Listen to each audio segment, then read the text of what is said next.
From the Alps to the North Sea, she winds and curves like a vital vein through the very heart of Europe.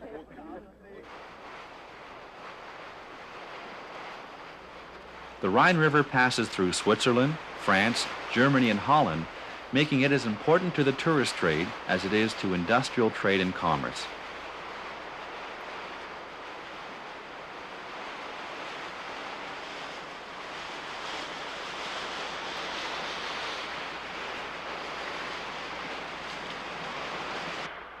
The banks of the Rhine host more capital cities than any other river in the West.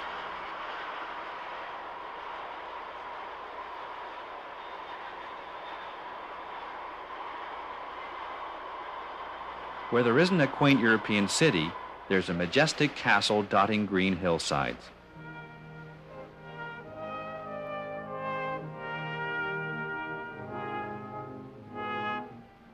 Every sight swells with magnificence and mysticism, a sightseer's paradise.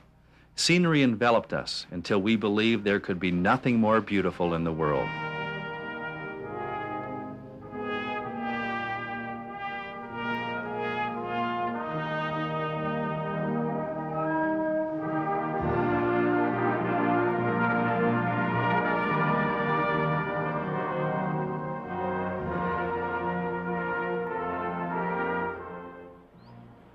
For a closer look, we found no better place to start than the fable-like city of Koblenz. Where the Rhine and the Mosel rivers meet, lies a city bursting with history and romance.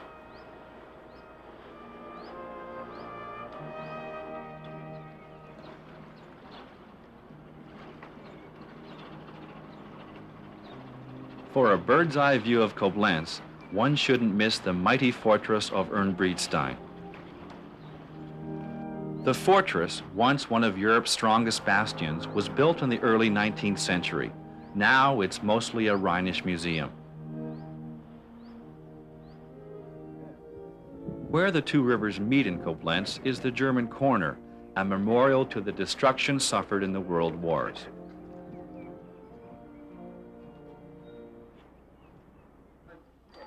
Around almost any corner in Koblenz, you'll find a cozy tavern where you can sit back and enjoy some of the finest wines in the world. Looking up, you find crafted stucco work and, of course, those beautiful bay windows.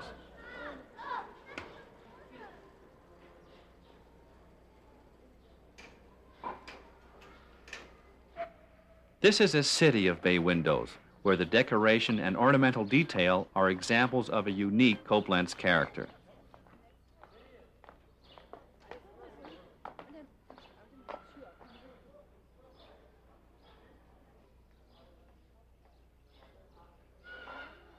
The Four Towers area is a focal point to the old town. The towers were actually destroyed during the Second World War and later rebuilt. Koblenz has managed to survive a turbulent history. The destruction of war has left them still rebuilding. Here, as in many parts of the city, the bombed-out structures have been rebuilt in the same style as they were before the war. Koblenz has been dubbed the City of Spires because from those bay windows, you're sure to see some fancy rooftops adorned with domed and pointy towers.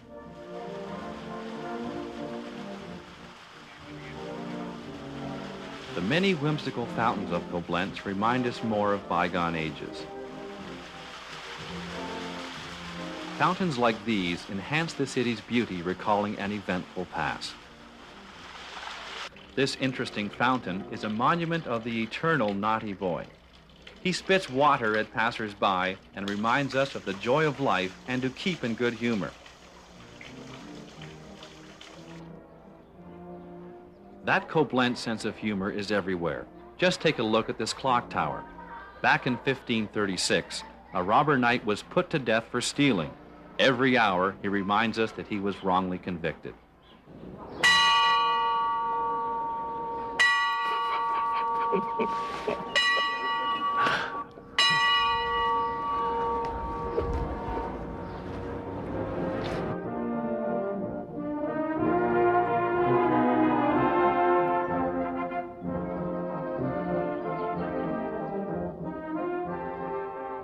Since 1794, Deinhardt has been Germany's largest private estate owners in the prime wine-growing areas of the Mosel, Rheingau, and Rheinpfalz.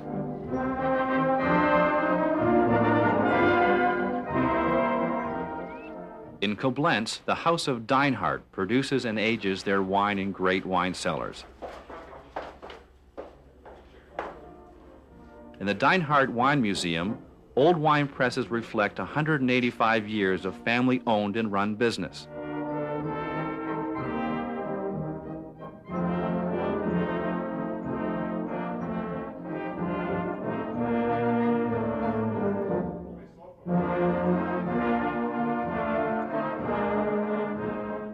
And of course, it never hurts to do a little wine tasting of your own.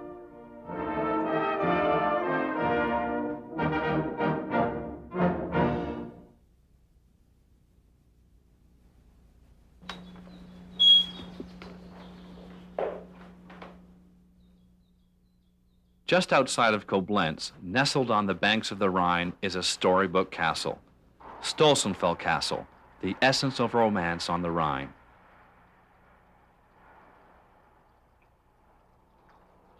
The builder of this 13th century masterpiece was the Archbishop of Trier, Arnold von Eisenberg.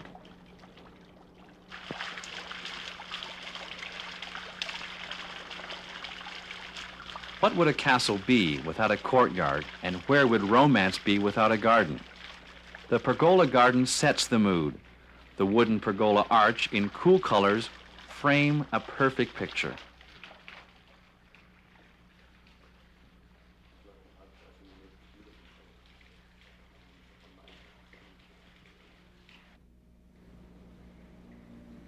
Double doors lead to the most impressive room in the castle, the Great Knight's Hall, originally called the Long Hall.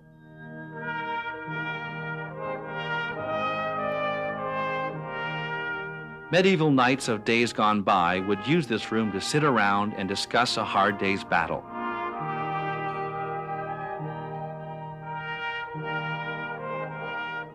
Ancient artifacts and weapons on the wall reflect a time of chivalry and romance.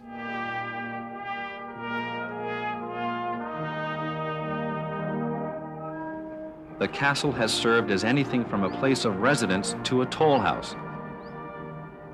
It's been rebuilt, captured, burned, rebuilt, ruined, and rebuilt again.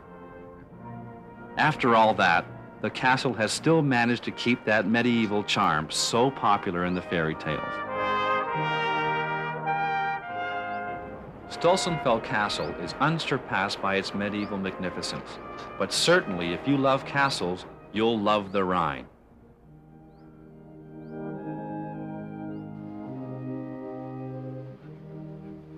Frederick William IV once said as he traveled down the Rhine, "On past all those thousand divine castles and cliffs, and mountains and currents, I was weary with bliss."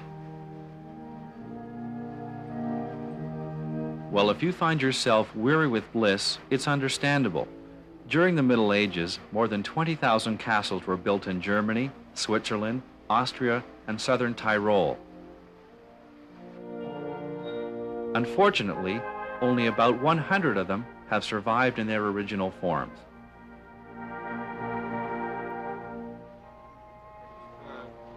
One thing's for sure, the castles on the Rhine give the banks an air of romantic mysticism that you won't find anywhere else in the world.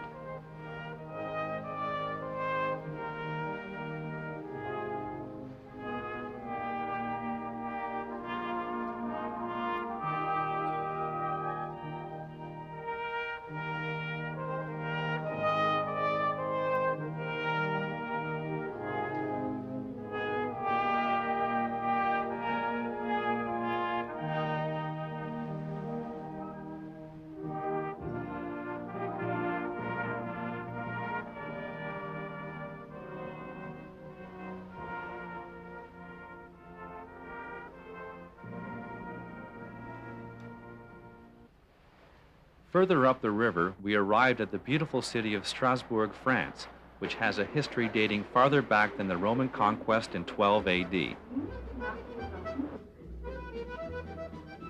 In Strasbourg, there are all kinds of quiet little sidewalk cafes. There, we could sit down and order up a bit of that French tradition.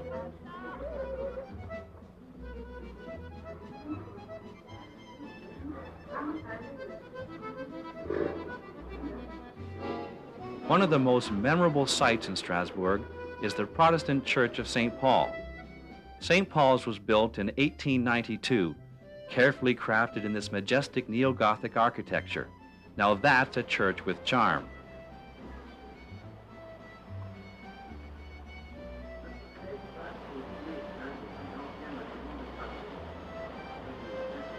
Gracing the Ill River are 13th century covered bridges. They were built to defend the city from attack during the Middle Ages.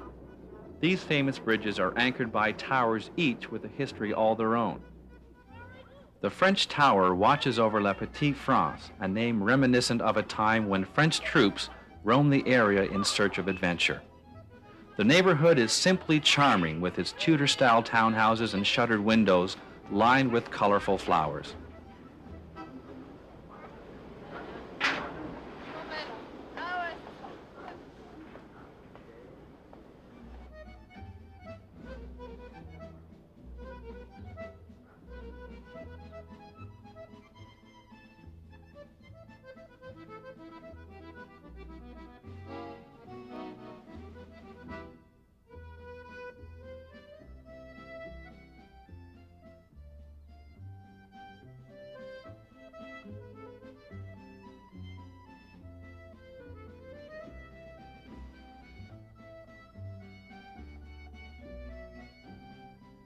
In what may seem the only way to travel, man's history and nature's splendor slips slowly past.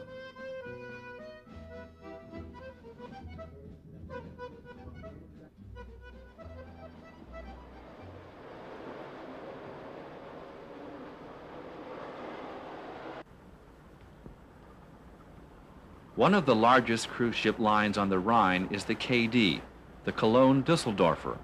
Every year, this line carries tens of thousands of passengers on ships like the Britannia. You've just never been pampered until you've had a first-class 5-day cruise. All the cabins have windows that face out on the Rhine with rooms fully equipped with a private shower, radio, telephone, and even air conditioning. We didn't want to spend too much time in the room, though, especially when we saw the food.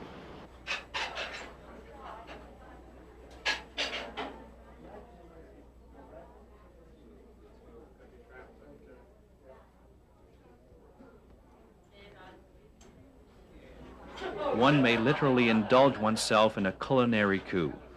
Spread before you is God's gift to the palate, exquisitely arranged to tempt even the most discriminating tastes. In fact, besides the spectacular scenery on the ship, eating seems to be the favorite pastime. If 6 meals a day sounds like more than you can handle, just take a look. How can you resist?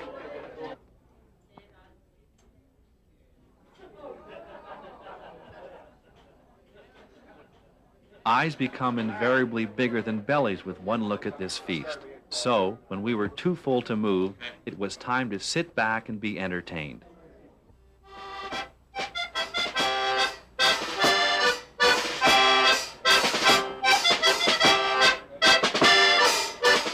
Sitting back with a glass of fine wine and some good spirits, it was time to appreciate some fancy footwork.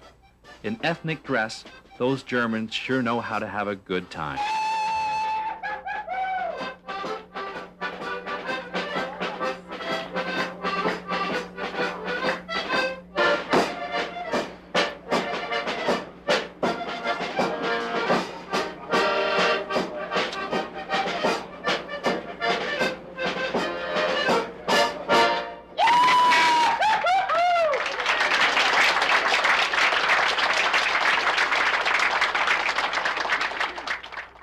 It's known as the little town with a great name. Rudesheim is in the center of the Rheingau area, famous for producing that noble and elegant German wine. A vast 3,000 hectares of vineyards span one long hillside bordered by the Rhine River. It's also known for good food and good times.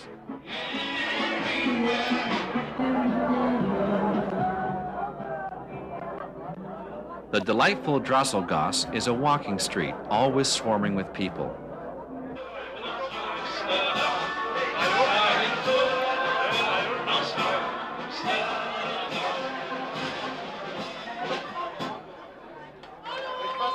Some are smiling through mouthfuls of bratwurst, to be later washed down with some of the greatest wine in the world. Who could resist a sparkling glass of Germany's finest? And where else to enjoy it but in a small wine tavern off the Drosselgasse, surrounded by old-world charm.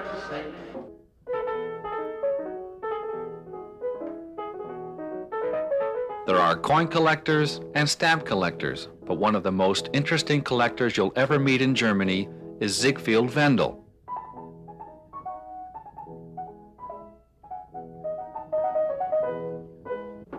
Wendel collects mechanical music devices for his famed Mechanical Music Museum in Rüdesheim. His fascination for these delightful devices all started many years ago when a friend gave him a music box as a gift.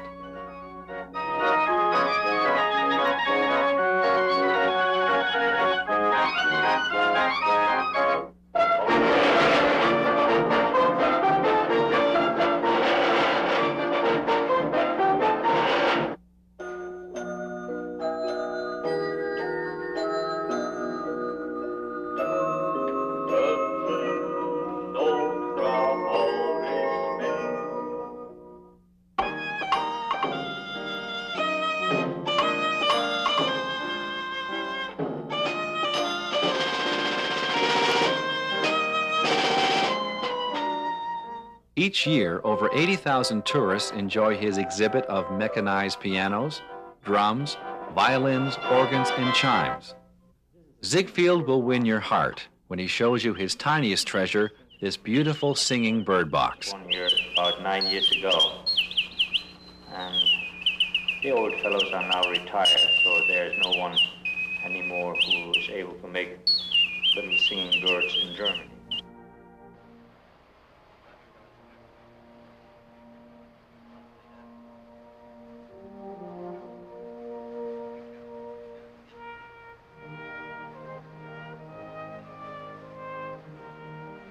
Places like Rüdesheim, Koblenz, and Strasbourg are just the tip of the iceberg. The Rhine has so much to offer.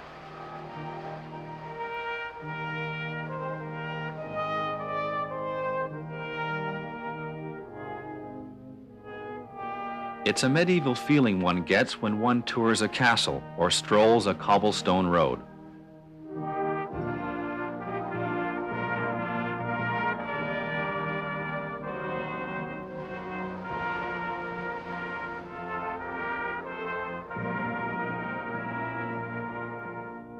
The Rhine is surely so rich with phantoms and fables, one cannot resist its calling.